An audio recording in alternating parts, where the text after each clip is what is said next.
এই দুইটি দিন 16 তারিখ এবং 24 তারিখ এই দুইটি রথযাত্রা দিবসে তারা যেন তাদের এই ধর্মীয় রীতি এবং ধর্মীয় উৎসব সুন্দর সুশৃঙ্খল ভাবে পালন করতে পারে সেইটাকে লক্ষ্য করে সরকার যেটা চাচ্ছে এবং সরকারের আমাদের প্রতি সরকারি দল হিসাবে আমাদের প্রতি যে নির্দেশনা এসছে সেটা হলো তাদের এই ধর্মীয় উৎসবকে নির্বিঘ্ন করার জন্য নির্ভয়ে নিরাপদে তারা যেন এই অনুষ্ঠান আনন্দ অনুষ্ঠান হিসেবে আনন্দের সঙ্গে তারা যেন এই অনুষ্ঠান করতে পারে সেই জন্য আমরা তাদের পাশে থেকে তাদেরকে সার্বিক সহযোগিতা করব। এই উদ্দেশ্যকে সামনে রেখে আজকে আমরা এখানে একমত হয়েছি।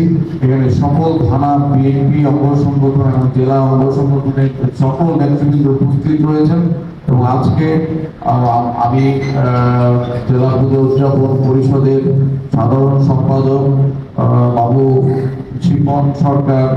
শিপন ভাইয়ের কাছ থেকে তাদের প্রত্যেকটা উপজেলা ভিত্তিক যে রথযাত্রা সেই রথযাত্রার সূচিটা আমি আজকে গ্রহণ করেছি এবং আমি আপনাদের প্রত্যেক থানা বিএনপি এবং অঙ্গ সংগঠনকে আমি সেই থানা ওয়ারি সূচিটা আমি পৌঁছে দিলে পরে আপনারা ওই পথ ধরে আপনারা আপনাদের ভলান্টিয়ার নিয়োগ করবেন। শুধু এই বক্তব্যের মধ্যে যেন বিষয়টা সীমাবদ্ধ না থাকে। আমি প্রত্যেক নেতাকে গুরুত্বের সঙ্গে বিষয়টি অনুধাবন করার জন্য বলবো, কারণ আপনারা জানেন যে 24 জুলাইয়ের একটি পরাজিত শক্তি রয়েছে, পাশাপাশি আরেকটি ধর্মভিত্তিক রাজনৈতিক দল যারা ষড়যন্ত্রকারী হিসেবে ইতিমধ্যে বাংলাদেশে পরিচিত হয়েছে, আবির্ভূত হয়েছে। সেই দুই শক্তির ষড়যন্ত্রে যে কোনো সময় যে কোনো ইস্যুতে তারা দেশের এই যে চলমান শান্তিপূর্ণ একটা অবস্থান, একটি নতুন সরকার দায়িত্ব নেওয়ার পরেও একটি ফ্যাসিস্ট সরকারের পতনের পরে যে বিশৃঙ্খল পরিস্থিতির সৃষ্টি হওয়ার আশঙ্কা ছিল, সেটাকে আমাদের মাননীয় সুযোগ্য প্রধানমন্ত্রী জনাব তারেক রহমান সাহেব মাত্র অল্প কয়েক মাসের মধ্যে সেই একটি বিশৃঙ্খল অবস্থাকে সুন্দরভাবে সামাল দিয়ে তিনি যে সুন্দরভাবে দেশ পরিচালনা করছেন, সুশৃঙ্খলভাবে দেশটাকে পরিচালনা করে সামনের দিকে এগিয়ে নিয়ে যাচ্ছেন।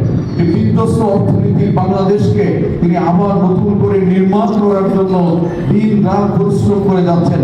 সেখানে একটি কুচক্রী মহল নানান ষড়যন্ত্রের মধ্যে দিয়ে এই অগ্রযাত্রাকে ব্যাহত করার একটি চক্রান্ত করতে পারে, সেই আশঙ্কা থেকেই দল আমাদেরকে নির্দেশনা দিয়েছে। কাজে এটাকে কোনোভাবে খাটো করে দেখার কোনো সুযোগ বিএনপির কোনো একটি নেতা কর্মীরও নাই।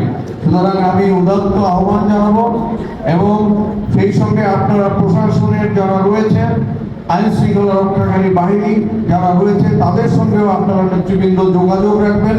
তাদেরকেও এইসব জায়গাগুলোতে সঠিকভাবে দৃষ্টি রাখার জন্য আপনারা নির্দেশনা প্রদান করবেন। প্রশাসন থেকেও তাদেরকে বলা হবে, পাশাপাশি আমাদের দলীয় নেতৃবৃন্দ তাদের সঙ্গে যোগাযোগ করে তাদের সহযোগিতা যেন তারা পরিপূর্ণভাবে এই রথযাত্রা যারা আয়োজক তারা যেন পরিপূর্ণ সহযোগিতা পায়। আপনাদের এবং প্রশাসনের সহযোগিতা পরিপূর্ণভাবে তাদেরকে দিয়ে তাদের এই রথযাত্রা যেন সম্ভব হয়, আনন্দঘন হয় এবং নিরাপদ হয়, সেই দায়িত্বটি আপনারা গ্রহণ করবেন।